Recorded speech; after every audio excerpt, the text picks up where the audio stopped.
Olá, tudo bem? Você vai assistir agora uma de nossas ministrações. Antes, queria pedir a você, dá um like nesse vídeo, se inscreve no nosso canal, ative as notificações e assim você fica por dentro de tudo que acontece aqui na Sião. Que Jesus te abençoe, bom vídeo para você. Vamos lá. Tá aí o slide. Tem um outro slide aqui. Essa é a minha família. Eu e a Marcela, minha esposa. Somos casados há 10 anos. Fez 10 anos agora em abril. Foi isso, né? Bênção, tem sido uma bênção, né? A gente está aqui na Sião 12, 13 anos mais ou menos, né? Tem se envolvido com célula, a gente dá curso de noivos também. Tem noivo aí que já fez, casado agora, né? Talvez que já fez curso com a gente aí. Tem algum, não? Nenhum? Poxa, tem aqui. Legal. É uma bênção, né? Então a gente tem se envolvido com a obra do Senhor aqui, curso para homens, né, alguns cursos também para mulheres, então tem sido uma bênção e um privilégio fazer parte e servir essa igreja local. Amém? Amém. Então é isso. Então a gente, como o pastor Josimar falou, a gente vem ouvindo sobre a igreja, né? Sobre o que é a igreja, sobre quando a gente fala sobre igreja, a gente tem que exagerar. A nossa mente não alcança, né, todo o potencial, tudo aquilo que a igreja faz pelo mundo. A gente ouviu um pouco, né, entre essas 8 e 9 encontros passados que a gente teve, sobre o cuidar da igreja, né, sobre como cuidar da igreja, né? Domingo passado, pela minha profissão, eu sou gerente de processo de qualidade de uma empresa aqui em Maringá, então eu viajo bastante, né, por alguns lugares e tal, e domingo passado eu estava em Caxias do Sul, e eu estava acompanhando o culto online de lá, né? Então é bom que tem o culto online e a gente, aonde está, a gente consegue acompanhar, né? E o pastor Josimar falou daqueles 6 pontos aí que vocês estão vendo na tela, né? Ele falou sobre proteger a igreja, né? Concentre-se, seja realista, prefira, recuse, pratique, apoie, né? Então, se você não anotou, né, mais uma vez, está lá no YouTube, no Spotify, então é importante isso, né? A gente daqui tem a visão de toda a igreja e a gente vê pessoas com caderno na mão, ou anotando no celular, ou anotando no tablet. É importante você anotar, porque isso fixa melhor na sua mente, isso daí vai te abençoar também todos os dias, isso é melhor para você lembrar depois daquilo que Deus tem falado com você. Amém? Então hoje a gente vai encerrar esse tempo, vai encerrar essa série, falando um pouco sobre qual é o negócio da igreja, né? O que a gente está envolvido, né? Qual é o negócio da família de Deus? Eu creio que vai ser uma bênção. Amém? Então vamos lá. Então qual é o nosso negócio? Então talvez se eu pergunto para você qual é o seu negócio lá, que você trabalha na sua empresa e tal, você consegue explicar, né? Então, por exemplo, um tempo atrás perguntaram lá para o presidente do McDonald's, né? Qual é o negócio do McDonald's? Aí todo mundo achou que ele ia falar que o negócio do McDonald's era vender hambúrguer, né? Alimentação, alguma coisa nesse sentido. E ele falou que o negócio do McDonald's era imóveis. Assim, como imóveis? Aí ele gastou um tempinho explicando que as maiores esquinas, né, as esquinas mais caras pertenciam ao McDonald's. Então isso valorizava e tal, e ele explicou o porquê, né? Perguntaram para o presidente da Coca-Cola qual era o negócio da Coca-Cola, pensaram que era vender refrigerante. E aí ele falou que era saciar a sede do mundo, né? Bonito, né? Então, quer dizer, se for proibido vender refrigerante, ele ainda consegue continuar, né, trabalhando, porque o negócio dele permite isso. Então, eu falei até do Mac, porque foi onde eu pedi a Marcela em casamento, né? Quem estava lá, foi faz tempo já, a gente se conheceu lá, né, no Mac ali da Tiradentes ali. Tem algumas pessoas que estavam lá no dia. Foi uma benção. Então, outra pergunta para vocês aqui, vocês vão me ajudar essa noite um pouco, tá bom? Combinado? Vocês podem me ajudar essa noite? Sim? Ok? Eu vou anotar então, que vocês estão falando que vão me ajudar, então eu vou precisar do apoio e da ajuda de vocês, tá? Então vamos lá. Ó. A pergunta é o seguinte: quem trabalha em tempo integral para a igreja aqui? Assim, quem trabalha em tempo integral, puder levantar a mão? Temos algumas pessoas que trabalham em tempo integral aqui na igreja. As outras pessoas, então, trabalham fazendo outras coisas, né? A gente tem visto muito essa imagem, né, ao longo dos domingos, né? Então, essa imagem é de uma criança que pediram para ela pintar somente a igreja, que são pessoas, né? Essa criança entendeu muito bem o que é igreja, né? O que é ser igreja. Então, eu vou fazer a pergunta de novo, tá bom? Quem trabalha em tempo integral pela igreja? Ah, melhorou. Todo mundo, né? Então, todos nós que acreditamos que Jesus morreu por nós, que nós somos a família de Deus, né? Que nós fazemos parte da família de Deus, que Jesus morreu, ressuscitou, que é o único e suficiente Salvador, que somos igreja, trabalhamos em tempo integral para a igreja. Não tem como não trabalhar para a igreja. Você, no seu trabalho, você trabalha para a igreja. Para o seu vizinho, lá na sua casa, seus familiares, você trabalha para a igreja. E hoje a gente vai falar um pouco sobre isso. Qual é o nosso negócio como igreja? O que é que a gente está envolvido, né? Então, qual é o negócio da igreja? Qual é o negócio da família de Jesus, né? A gente é a família de Jesus. Sobre o que você pensa. Então, a gente vai colocar alguns pontos essa noite e eu vou pedir a sua ajuda para que a gente possa conversar durante esses minutos. Pode ser? Tá ok? Então, antes disso, vamos voltar então como tudo começou, né? Como é que começou a igreja? Como é que começou a gente sendo igreja de Jesus? Então, Jesus teve o seu ministério aqui na terra, chamou 12 discípulos, certo? E aí esses discípulos andaram com ele, né, mais intimamente, caminharam juntos, andaram de barco, viram Jesus pregar, viram Jesus fazer milagres, ressuscitar Lázaro, né? Viu Jesus fazer muitas coisas, certo? E aí até que um dos 12 negou, né? Assim, traiu Jesus, né? Negou foi um outro, né? Que negou também, então teve algumas situações. E aí traiu e Jesus foi condenado, foi crucificado, né? Foi morto. E eles vendo isso ficaram com medo, fugiram. E aí depois no domingo avaliaram ali, verificaram evidências da ressurreição de Jesus. Jesus apareceu para eles e durante 40 dias Jesus pregou, reconquistou o coração deles, né? Ali durante aqueles 40 dias. E aí ao final desses 40 dias, Jesus marcou um encontro com eles em um pequeno monte ali na Galileia, onde ele conversou um pouco com eles e é sobre isso que a gente vai falar essa noite. Amém? Então foi assim que tudo começou. Então abra sua Bíblia lá em Mateus 28. Lembra, a gente está em um tempo de estudo aqui, né? Então, é uma pregação, mas a gente também tem esse formato de estudo. Então, vou colocar alguns versículos e a gente vai estar abrindo a Bíblia e verificando algumas coisas juntos, amém? Então, lá em Mateus 28, do 18 ao 20, diz o seguinte: Então Jesus aproximou-se deles e disse: Foi-me dada toda a autoridade no céu e na terra. Portanto, vão e façam discípulos de todas as nações, batizando-os em nome do Pai, do Filho e do Espírito Santo, ensinando-os a obedecer a tudo o que eu lhes ordenei. E eu estarei sempre com vocês até o fim dos tempos. Amém? Vamos orar de novo? Senhor, fale conosco, que o Teu Espírito Santo possa nos conduzir nesse tempo, que a Tua palavra possa fixar no nosso coração, que o Senhor use, Senhor, a minha vida nessa hora, que eu não esqueça, Senhor, daquilo que o Senhor quer falar comigo, com a Sua igreja. Que o Senhor abençoe os corações, ó Pai querido, aqui, esse tempo, Pai, que o Teu Espírito Santo tenha a liberdade de falar conosco, Senhor, de fazer o que o Senhor tem que fazer na nossa vida. Em nome de Jesus. Amém. Me chama a atenção no texto, no começo do texto ali, diz que Jesus se aproximou, né? Jesus se aproximou dos discípulos para falar. Então não foi assim como eu estou aqui para vocês, né, do alto do monte, lá e falando para muita gente, né? E de fazer discípulos e tal. Jesus se aproximou. Isso mostra que foi uma conversa íntima, né? Foi uma conversa mais pessoal ali com os discípulos, né? Com os 11 discípulos ali. E eu entendo que Jesus comunicou ali o seu último desejo, né? Aqui na terra de uma forma íntima e pessoal.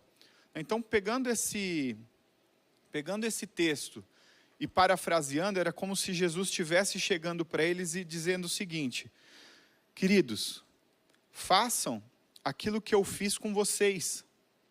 Façam outros discípulos. Esse é o negócio da nossa família. O Pai me passou e agora estou passando a vocês.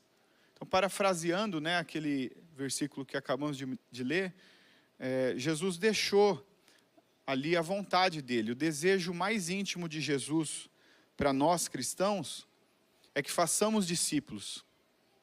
Amém? Que façamos discípulos. E aí, quando a gente pensa que todo mundo é igreja, está combinado já?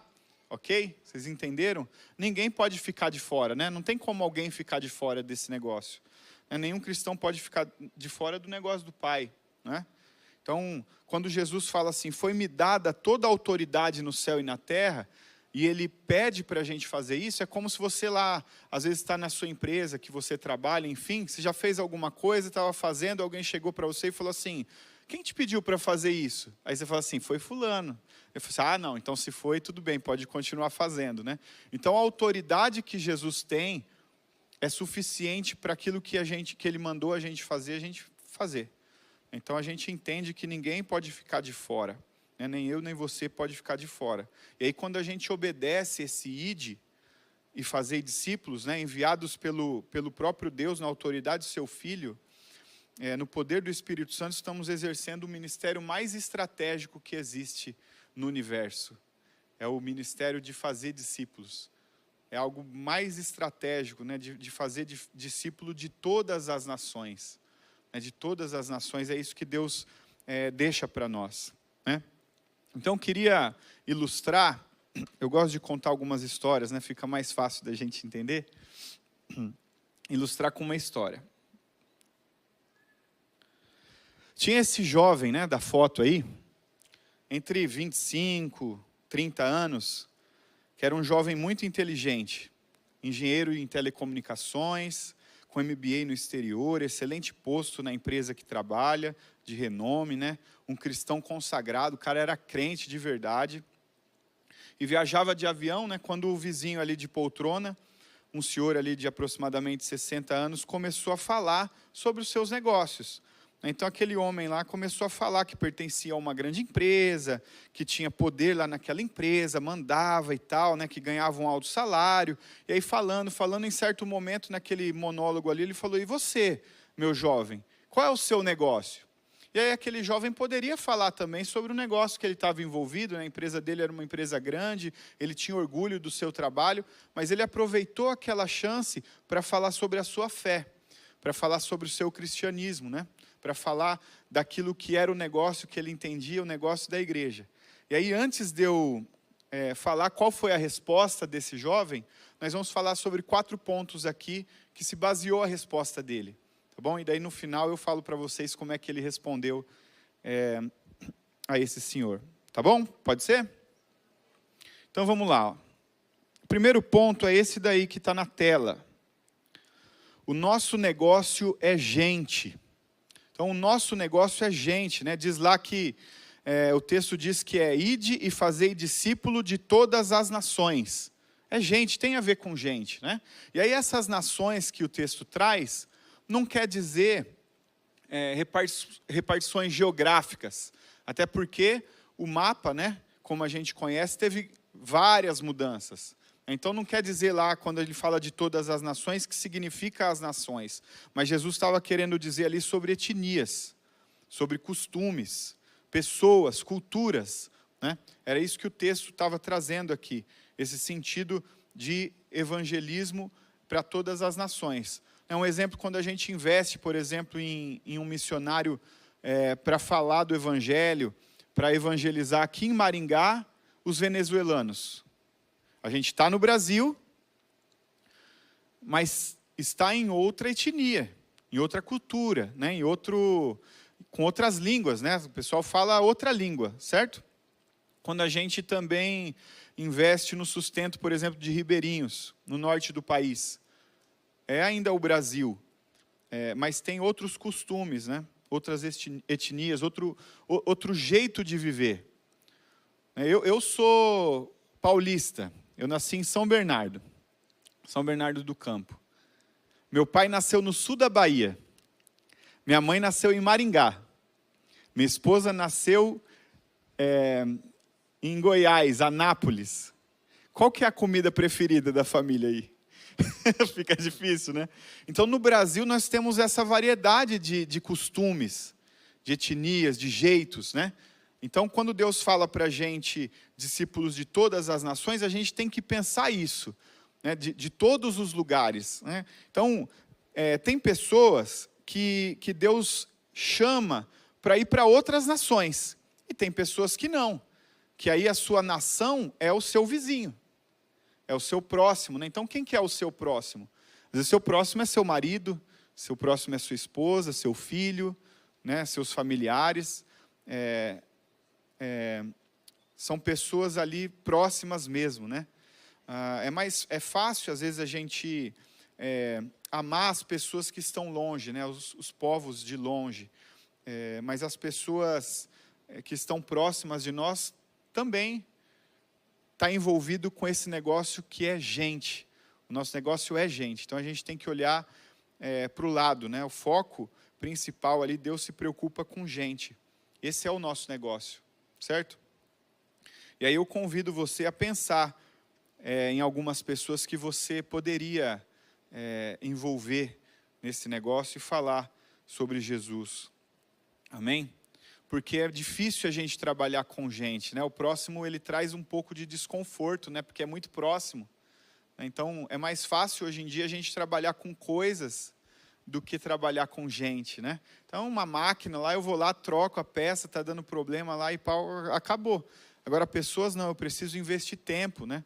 Preciso investir tempo, conversa, é um pouco mais difícil, né? A gente não quer, às vezes, se preocupar, né? A gente, às vezes, não quer ter trabalho. Essa é a verdade. Às vezes, a gente não quer ter trabalho. Mas esse é o trabalho de Jesus para nós. Esse é o nosso negócio. Amém? Então, o nosso negócio, o negócio da igreja, ele tem a ver com gente. Ok? Como eu falei, eu pedi para vocês me ajudarem, ok? Então, a gente tem um desafio aí ao longo do nosso bate-papo, da nossa conversa, tá bom? Então, para a gente fixar esses 4 pontos, eu vou precisar da ajuda de vocês, porque a gente vai fazer alguns gestos para poder, no final, a gente decorar esses 4 pontos, combinado? Vocês falaram, eu anotei aqui. Fica de pé, então, para mim, por favor, um pouco.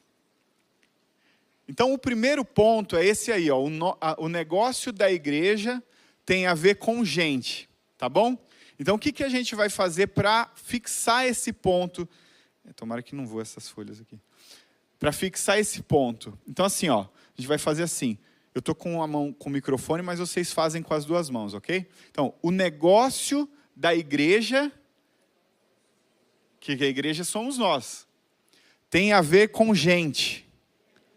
Isso, é quem está aí do seu lado. Então, o primeiro ponto é esse, simples. Pegou? Então, vamos lá, todo mundo junto, ó. O negócio da igreja tem a ver com gente. Vocês são muito bons. Obrigado, gente. Pode sentar. Então, o primeiro ponto é esse. O negócio da igreja tem a ver com gente. O nosso negócio tem a ver com gente. Pessoas são o negócio de Deus. O segundo ponto o nosso negócio é promover lealdade a Jesus. O nosso negócio é gente, e o nosso negócio é promover lealdade a Jesus.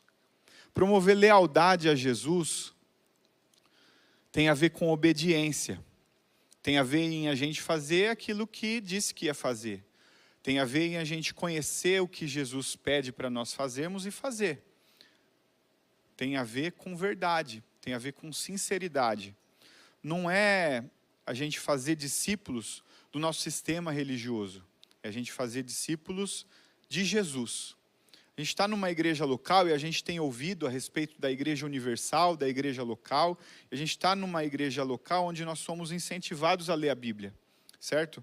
A gente tem um grupo que todo dia tem qual é os capítulos do dia que a gente está lendo. Porque sem ler a palavra, como é que a gente vai ser leal a Jesus se a gente não sabe o que Ele está falando para nós?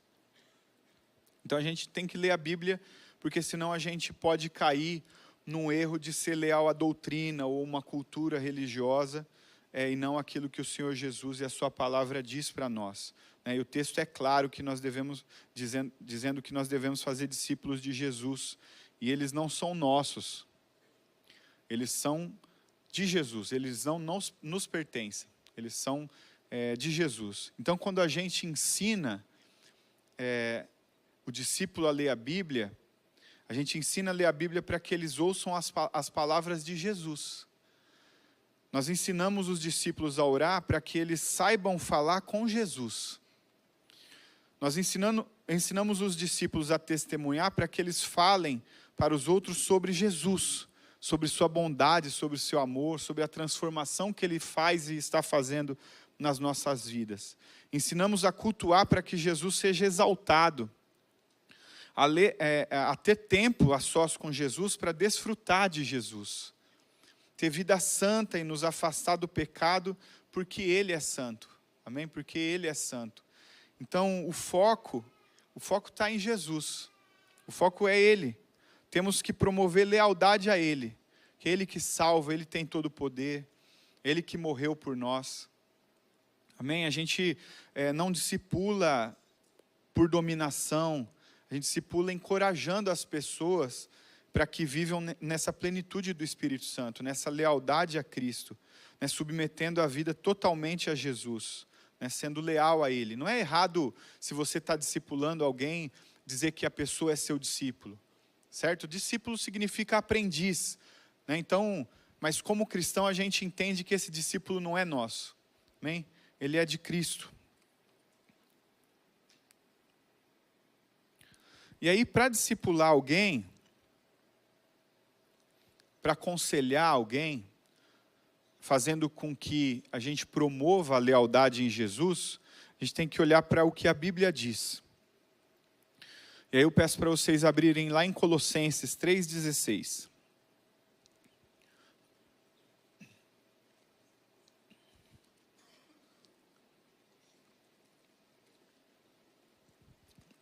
Lá em Colossenses 3,16 diz assim, que a palavra de Cristo habite plenamente em vocês. Ensinem e aconselhem-se uns aos outros com toda a sabedoria. Cantem salmos, hinos e cânticos espirituais a Deus com gratidão no coração. Então aqui diz, a palavra de Cristo habite plenamente em vocês. Para nós demonstrarmos lealdade a Jesus, antes da gente discipular alguém, a gente precisa ser dominado pela palavra de Jesus. A gente precisa ser dominado por Ele, pela sua vontade, entender o que Ele quer. Para a gente não levar esse ensinamento nosso, a visão de mundo que você tem. E fazer com que a pessoa às vezes se frustre, porque não é aquilo que Jesus queria falar para ela, ensinar para ela, mas é o que você queria. Então a gente precisa tomar cuidado com isso. O discipulado ele não tem a ver com o que eu penso, como eu vejo o mundo, O discipulado tem a ver com o que a palavra de Jesus diz. E a gente precisa exemplificar essa lealdade através do nosso comportamento. Nossas palavras, nossa vida matrimonial, maneira como criamos nossos filhos, nossa postura profissional, isso promove lealdade a Jesus. Antigamente você falava que era crente, você podia comprar fiado em qualquer lugar. Hoje mudou um pouco. Por quê? Porque a gente não está promovendo essa lealdade a Cristo. Precisa a gente perceber isso. Amém? Amém. Então vamos lá. Fiquem de pé. Segundo ponto. Vamos lá. Então esse aqui vai ser diferente, tá bom? Para a gente ser leal a Jesus, tem que ter firmeza, certo? Tem que ter firmeza, você tem que ser firme, O pastor acabou de falar com a gente aqui que lá na Nigéria existiu um homem que foi espancado até quase à morte, na frente da família. Ser leal lá é bem mais difícil do que ser leal aqui. Então essa liberdade que a gente precisa usar.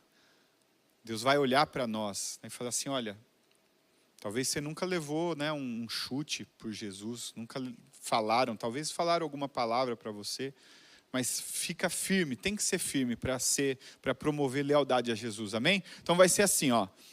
Vamos lá. O negócio da igreja tem a ver com gente, é promover lealdade a Jesus. Aí, esse é o segundo. Então, vamos lá, ó. O negócio da igreja tem a ver com gente, é promover lealdade a Jesus. Amém? Vocês são bons demais, obrigado, viu? Tá dando certo, tá dando certo. Vamos lá, igreja, ó. Vocês são igreja, amém? O nosso negócio é comunicar a palavra de Deus. Então, outro ponto aí. Então, o nosso negócio é gente. O nosso negócio é promover lealdade a Jesus. O nosso negócio é comunicar a palavra de Deus. E aí eu queria explorar um pouco mais isso aqui com vocês, né? Então, nós cremos na Bíblia, certo? A Bíblia é o nosso único manual de fé e prática. Mas isso, ok. Eu quero falar sobre o que causa crer na Bíblia. Qual o efeito que faz no mundo a gente crer na palavra de Deus? A gente crê, mas qual o efeito que causa você e eu cremos nessa palavra? Então a gente vê, ao longo do século, que o cristianismo foi o maior promotor de conhecimento no mundo, porque nós cremos na Bíblia. Vocês já ouviram falar de missionário que chega em algum lugar para pregar ali, para evangelizar, para levar a palavra de Deus, só que as pessoas não sabem ler nem escrever? E aí o missionário ensina as pessoas a lerem, a escrever, promovendo o conhecimento. Conversando com o pastor Josimar, uma das avós do pastor Josimar aprendeu a ler na Bíblia. Talvez você já tenha ouvido pessoas que aprenderam a ler para ler a Bíblia também, né? Então, se a pessoa aprende a ler para ler a Bíblia, a palavra de Deus, a gente está promovendo conhecimento porque ela também vai conseguir ler outras coisas, outros conhecimentos gerais, né? E aí, falando em conhecimentos gerais, a gente entende que quando a gente vai estudar a Bíblia, para a gente entender ali a Bíblia, a gente precisa de alguns conhecimentos, né? Por exemplo, geografia. Por que eu preciso de geografia para ler a Bíblia, quando eu vou ler a Bíblia? Para não confundir onde Jesus nasceu com a capital do Pará, né? Que às vezes eu vou... Jesus então nasceu em Belém e tal, né? Então, nasceu lá na capital do Pará, né? Então eu preciso de saber de geografia, certo? Matemática, é bom saber de matemática também, né? Que daí Jesus, na Bíblia tem muitas medidas, né? Tem lá o côvado. Qual é a medida de um côvado, né? É mais ou menos assim, ó. Você sabia? Eu lembro, Ju. É daqui até aqui. 45, 50 centímetros mais ou menos, né? Saber de história é importante, né? Quando a gente lê a Bíblia, que aí a gente vai entender lá que os impérios babilônicos, Medo-Persa, da Grécia, Roma, eles têm uma sequência, como está lá no livro de Daniel. Então, ao estudarmos os conhecimentos gerais, nos ajudam a entender a Bíblia. E estudar a Bíblia nos ajuda a também conhecer algumas coisas dos conhecimentos gerais. Então, é importante você estudar a palavra de Deus. Não só ler, mas estudar. É importante você lá na sua casa ter um local organizado para que você estude a palavra de Deus. É importante que você tenha uma boa Bíblia de estudo para que você consiga se aprofundar na palavra de Deus. Para você poder criar discípulos, promover a lealdade, é importante que a gente consiga comunicar a palavra de Deus da maneira correta. E aí, pensando nisso, tem outra historinha aqui. 18 anos após os ingleses chegarem aos Estados Unidos, né, no início do século 17, nas minhas anotações aqui, em 1638, eles fundaram a primeira universidade, lá nos Estados Unidos, a primeira universidade. E aí você pega a ata dessa primeira universidade americana, e ela diz o seguinte, né, eu tirei um recorte aqui, e o que diz essa primeira ata? Diz o seguinte, ó. Depois de haver Deus nos conduzido em segurança até a Nova Inglaterra, Depois de havermos construído nossas casas, providenciado as necessidades de nossa sobrevivência, erguido os lugares convenientes para a adoração de Deus e estabelecido o governo civil, uma das próximas coisas que ansiosamente desejávamos era promover o avanço do aprendizado e a sua perpetuação para a posteridade. Temíamos deixar um clero despreparado para nossas igrejas quando nossos ministros atuais morressem. Essa é a ata da primeira universidade americana. E aí no livro de regras, né, de preceitos dessa mesma universidade, que foi alguns anos depois, está escrito o seguinte, ó, cada um, né, dos alunos deverá considerar o objetivo principal de seus estudos, o conhecimento de Deus e de Jesus Cristo, pois nisso reside a vida eterna. Sabendo que o Senhor é quem nos dá sabedoria, cada um deverá buscar séria e secretamente essa sabedoria que vem dele. Cada um deverá exercitar-se na leitura das Escrituras 2 vezes ao dia, preparado para prestar contas não somente à sua proficiência no conteúdo, tanto teórico quanto de observações de linguagem e lógica, mas também dos pontos práticos e das verdades espirituais. Que bênção, né? Que bênção. E foi assim que nasceu Harvard. É Harvard. Então hoje mudou muitas coisas, né? Entrou muitas coisas na universidade, mas a raiz, a base que foi construído, o conhecimento, a sabedoria daquela universidade está baseada na palavra de Deus, está baseada na sabedoria de Cristo. E a gente como crente, a gente precisa crer que na sua profissão, o melhor profissional é Ele. Então independente se você é advogado, se você é dentista, se você é médico, o que você faz, você pode pedir conselho, né? Pedir, Deus, o que eu faço nessa situação? Então esse problema difícil aqui na empresa para resolver, ou tem um paciente aqui que tem algo difícil de curar, por exemplo, Jesus, o que eu faço? E a gente vê várias invenções que foram creditadas a Deus, né? A própria penicilina, né, que é o antibiótico, né, o primeiro antibiótico que teve, o inventor dela era crente, um cristão fervoroso, que pediu e ele creditou a Deus essa invenção, né? Então eu tenho um exemplo mesmo que eu contei para o pessoal de manhã, eu acho que uns 17 anos atrás, talvez 18, meu irmão mais novo ia casar e eu estava sem dinheiro para comprar um presente para ele. Eu trabalhava em uma empresa, eu morava em Curitiba nessa época, trabalhava lá, e a empresa que eu trabalhava tinha esses questões de você dar uma ideia, daí a empresa economiza e dá um bônus, sabe? Eu falei, Jesus, me dá uma ideia aí para eu conseguir fazer alguma coisa para a empresa economizar, conseguir um dinheiro, aí eu compro um presente para o meu irmão, né? E aí eu passando lá na empresa, tinha uma situação lá que a gente não ia conseguir resolver e tal, ia ter que comprar um outro dispositivo e tal. E aí eu tive uma ideia, chamei um pessoal lá para me ajudar a desenhar e tal, e aí deu certo, a empresa economizou R$150 mil. Na época era mais ainda, né? Imagina. E aí, claro, eu fiquei com uma parte bem pequena disso, né? Tinha lá um atrelado ao salário, enfim, mas eu consegui comprar o presente do casamento do meu irmão, foi assim. Então foi uma bênção porque Jesus me deu essa ideia. Tem muitos casos que eu tenho, assim, às vezes no trabalho e tal, de dificuldade, que em oração eu peço para que Deus me mostre. Às vezes eu sonho com alguma coisa, de manhã eu acordo, conto para a Marcela e tal, e faço, e dá certo. Então que a gente possa fazer isso, que você possa fazer isso na sua profissão. Amém?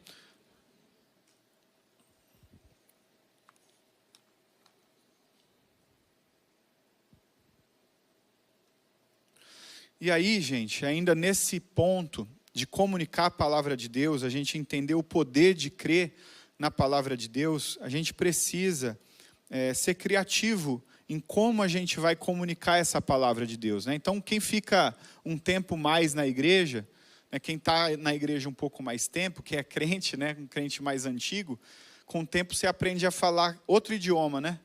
É o crentez. Já viu o pessoal que fala crentez, né? Fala assim, o sangue de Jesus tem poder. Ele falou, opa, eu acho que é crente, hein? Está amarrado. Você é de alguma igreja, né? Ele fala, misericórdia. Eu falei, eu acho que é crente, vamos perguntar. Então a gente tem um modo de falar, e às vezes esse modo de falar as pessoas não vão entender. Então você precisa ser criativo para comunicar a palavra de Deus. Né? E aí mais uma história.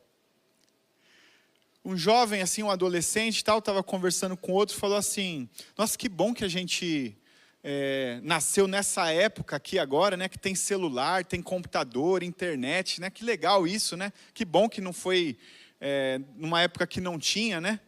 E aí o outro jovem falou assim, eu não me espanto tanto porque Jesus já falou dos computadores, né, então eu não me surpreendo.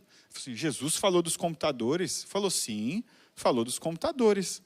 Assim, e aí eu vou compartilhar com vocês aqui o versículo que Jesus fala dos computadores. Né? Abre a Bíblia de vocês aí para a gente ver, lá em João 3,18. Vocês ficaram curiosos agora, né? João 3,18. Jesus está falando dos computadores aí. Lê o versículo aí?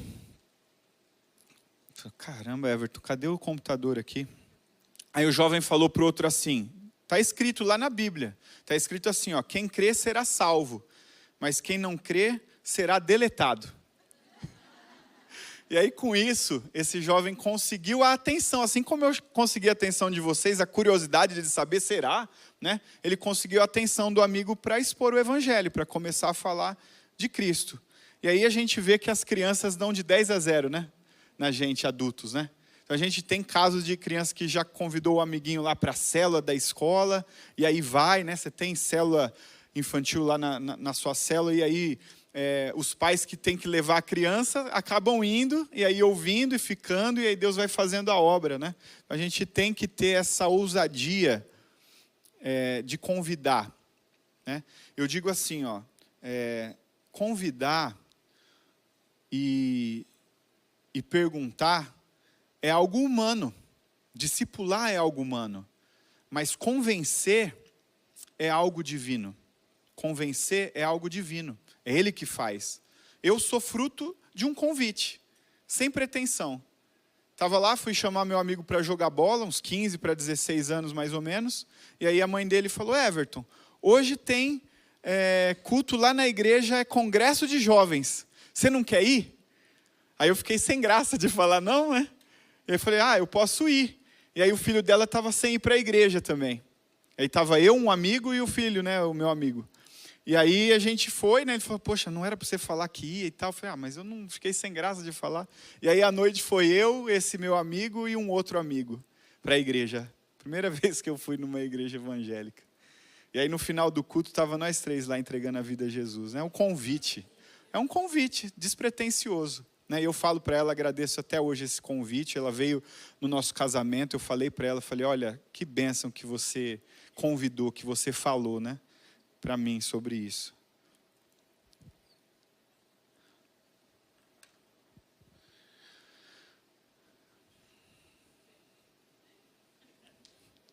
A gente tem que orar para o púlpito ser criativo, amém?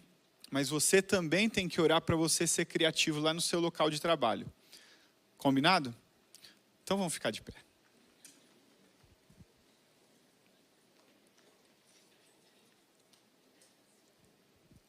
Então vamos lá, ó.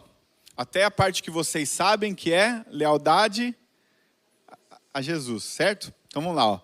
O negócio da igreja tem a ver com gente. É promover lealdade a Jesus. E aí agora é o novo, né? Vamos lá. Esse é difícil fazer com uma mão aqui, tá? Incluir a boa comunicação da palavra de Deus. Então fica ruim de fazer, né, com uma. Eu vou fazer aqui com as duas mãos, tá bom? Assim, ó. O negócio da igreja tem a ver com gente. É promover lealdade a Jesus. Inclui a boa comunicação da palavra de Deus. Amém? Comunicação da palavra de Deus. Beleza? Vocês estão fera demais. Isso aí, gente. Palmas para vocês aí, vai. Vocês merecem. Tá ótimo. De manhã eu me enrolei todo nessa parte aqui, Murilo. Aí a Marcela teve que me ajudar, você precisava de ver. Ok, gente, que benção, hein? Tá ficando aí? Ok? Olha lá então, hein? Último ponto. O nosso negócio é gente. O nosso negócio é promover lealdade a Jesus. O nosso negócio é comunicar a palavra de Deus. O nosso negócio é um processo artesanal de investir na transformação de vidas. Esse é o último ponto. O nosso negócio é um processo artesanal de investir na transformação de vidas.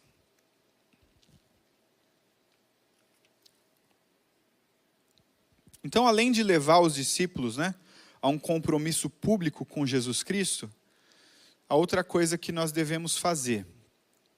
E aí, lá em Mateus 28, 20, pode abrir sua Bíblia aí, no mesmo texto que a gente leu no começo.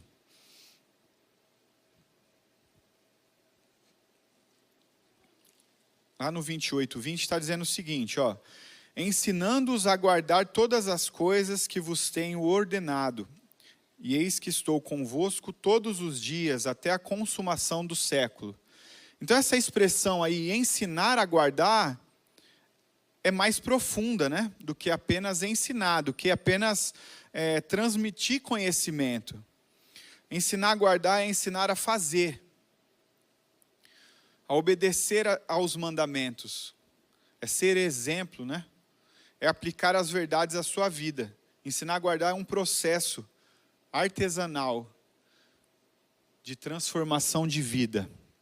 E aí como que eu começo isso? Como é que eu faço isso na vida das pessoas? Então qual é o primeiro passo? Ah, tá bom, Everton, então eu vou fazer um discípulo, né?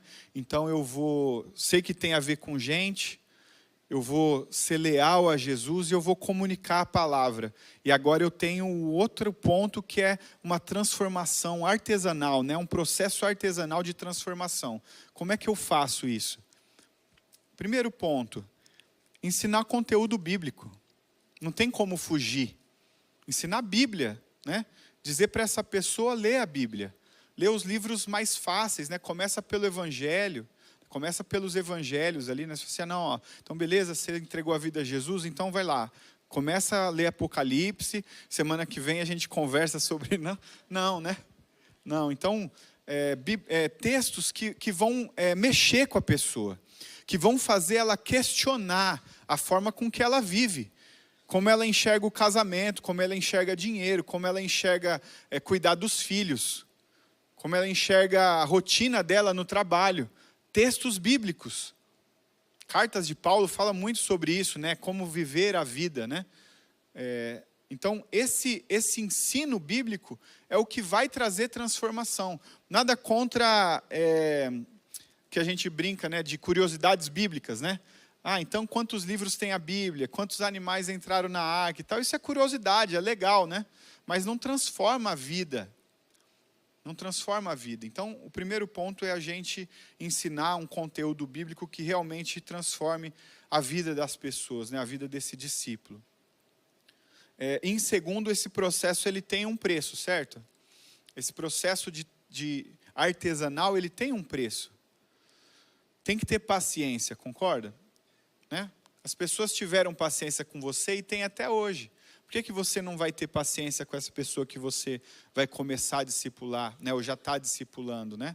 Então, lá em 1 Coríntios, não precisa abrir, 1 Coríntios 1, 2, diz, ó, irmãos, não lhes pude falar como a espirituais, mas como a carnais, como a crianças em Cristo. Dei-lhes leite e não alimento sólido, pois vocês não estavam em condições de recebê-lo. De fato, vocês ainda não estão em condições. Aqui a analogia com criança e fala que a gente passa por um novo nascimento, não é? Então a pessoa às vezes pode ter 40 anos e se converteu agora. É um novo nascimento. Ela vai aprender. Então criança não faz muitas coisas sozinha. Criança não consegue vir na igreja sozinho. Você tem que insistir. Às vezes você tem que ir na casa buscar. Criança não lê a Bíblia sozinho. Às vezes você vai ter que sentar do lado dessa pessoa e ensinar ela a ler a Bíblia. Olha, começa de Gênesis, A gente tem esse costume de trazer a Bíblia física, né? Às vezes você está do lado, uma pessoa está começando a vir na igreja agora, fala um livro, né? Que às vezes é difícil, fala assim, acha a Amós aí, talvez fica meia hora, né? Então, ajudar a manusear, ensinar onde estão os livros, né? Novo Testamento, Velho Testamento, talvez para você isso é claro, mas está para pessoas que não sabem que a Bíblia é dividida em Antigo Testamento e Novo Testamento. Então precisa ensinar, precisa ter paciência. Amém? Precisa realmente fazer esse trabalho artesanal de dia a dia, com paciência. Alguém fez isso por você. Né? Alguém fez isso por você.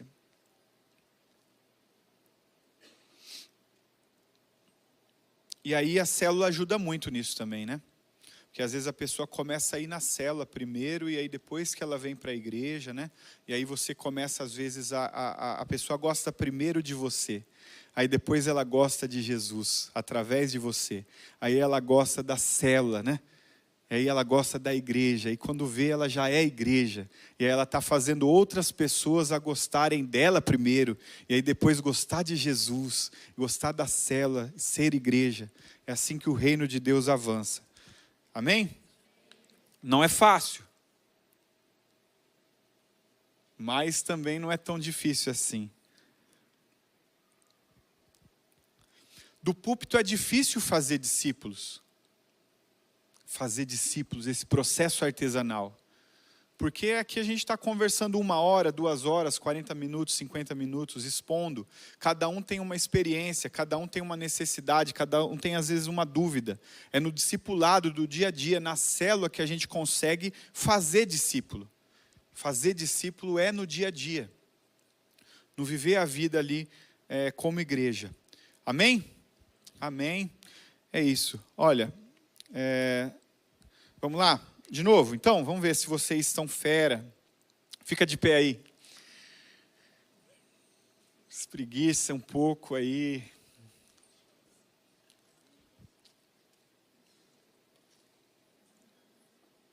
Para valer agora, hein? Eu vou falar o último, daí a gente faz desde o começo, tá bom? Então, ó, é um processo artesanal de transformação de vidas, é assim, ó.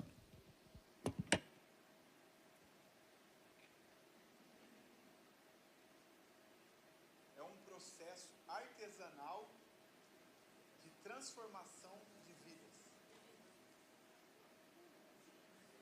Processo artesanal de transformação de vidas. Tá bom? Vamos do começo, então? Vai lá. O negócio da igreja tem a ver com gente. É promover a lealdade a Jesus. Inclui a comunicação, a boa comunicação da palavra de Deus. E é um processo artesanal de transformação de vidas. Aí. Isso aí. Sabe qual é a minha oração? A minha oração de verdade?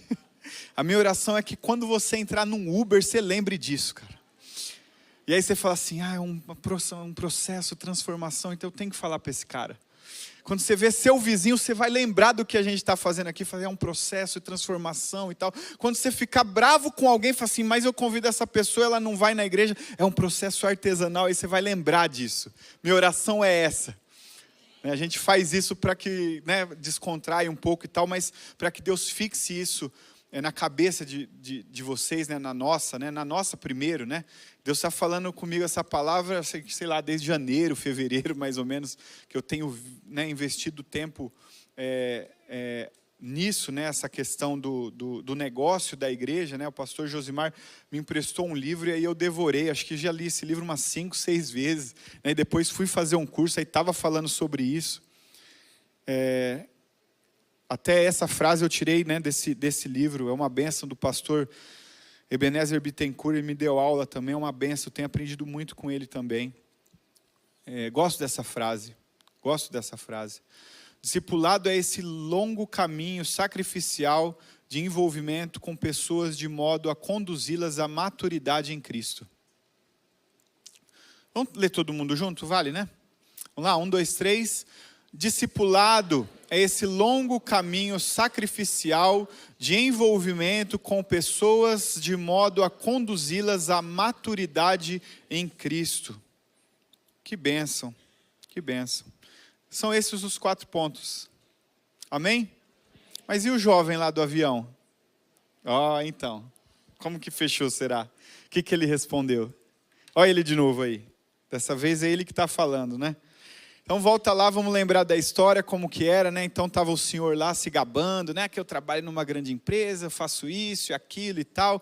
E aí uma hora ele falou assim, você, meu jovem, qual é o seu negócio?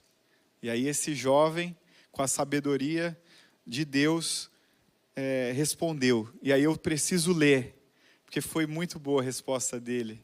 E aí eu preciso ler e vou pedir para você prestar atenção em cada ponto que ele responde para esse senhor, tá bom? Então ele respondeu, bom, eu estou envolvido em uma multinacional. Estamos praticamente em todas as nações do mundo. Ele está falando da nossa fé, certo? Daquilo que a gente falou dos 4 pontos.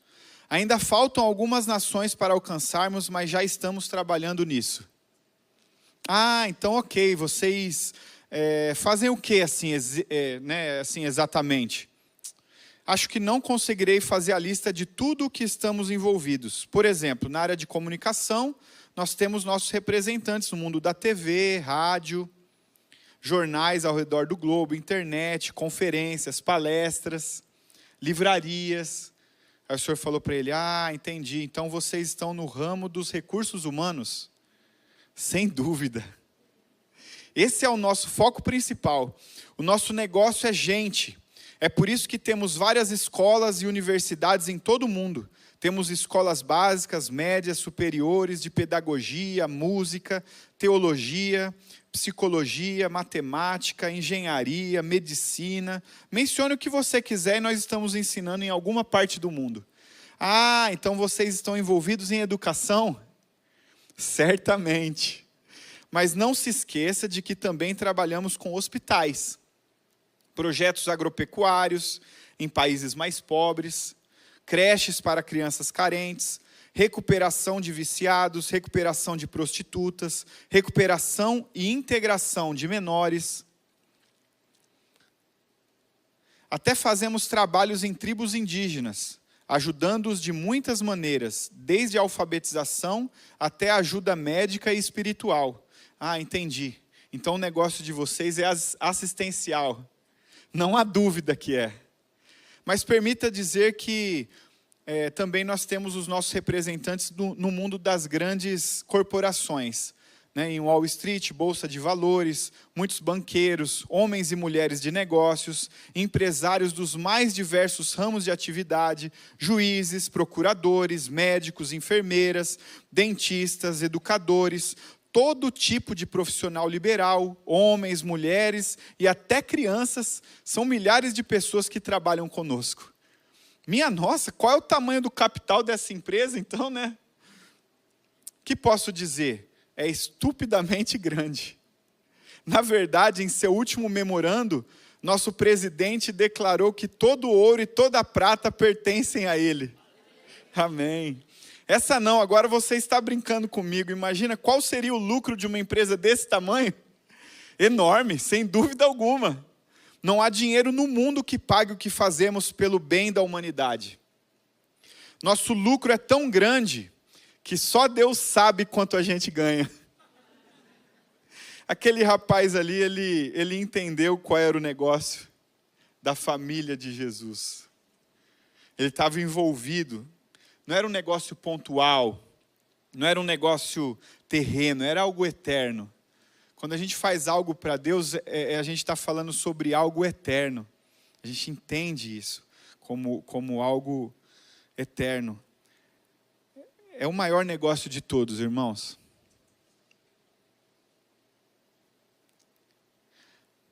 E aí eu tenho algo aqui que talvez você me ouvindo, você pensa assim que você talvez não seja digno desse trabalho. Talvez você pense que isso não é para você, que você não tem competência para realizar esse trabalho. que você não é o santo bastante, talvez, né? E aí vamos pensar em uma história de novo. Vamos pensar que depois desse diálogo que Jesus teve com os discípulos, lá naquele monte na Galileia, quando ele chegou lá no céu, alguns anjos chegaram perto e disse o seguinte: Senhor, tu já terminaste a obra lá embaixo, na terra? E aí Jesus falou: sim, está consumado. Já fiz tudo o que precisava fazer, agora deixei o restante com os meus discípulos. Aí os anjos falaram assim: mas Senhor, olha, havia 12, agora tem 11, um traiu.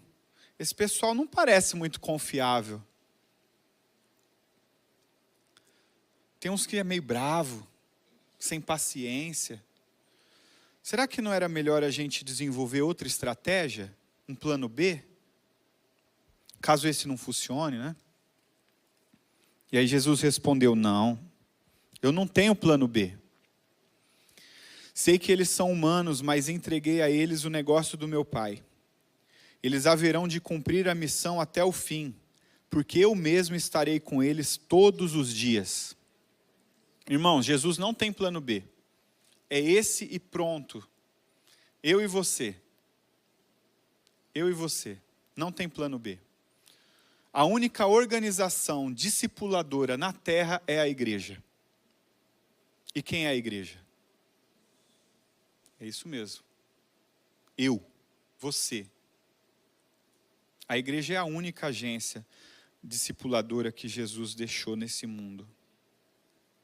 E Ele está movendo pessoas no mundo todo, em todos os níveis sociais, em todas as profissões, de todas as idades, para servir nessa missão. Amém? Queria chamar alguém aqui, pode ser do teclado, do violão, alguém da música aqui. E assim, ó, já deu certo. Já deu certo. E não sou eu que estou falando. Jesus deixou isso na Bíblia para nós. Deixou o resultado desse trabalho, dessa missão, desse negócio da igreja. E aí eu quero que você fique de pé nessa hora. E aí quem não conseguir ler aqui na tela, você abra na sua Bíblia e lê. E a gente vai ler esse texto firme, forte. Está lá em Apocalipse 7, do versículo 9 ao versículo 12. Se você puder ler aqui na tela, ok. Se eu tiver às vezes na frente, né, ou tiver ruim, você abre a sua Bíblia e a gente lê junto. Tá bom? E eu vou falar até 3 e a gente vai ler esses versículos. E aí deixa Deus falar com você, irmão. A palavra de Deus, ela é poderosa. Deus não desperdiça nada. Nada. Deus usa todas as coisas para o bem daqueles que o amam. É isso que diz a palavra. E aí puxando um gancho, né? Dessa questão do negócio. A Bíblia traz lá em Romanos que o salário do pecado é a morte.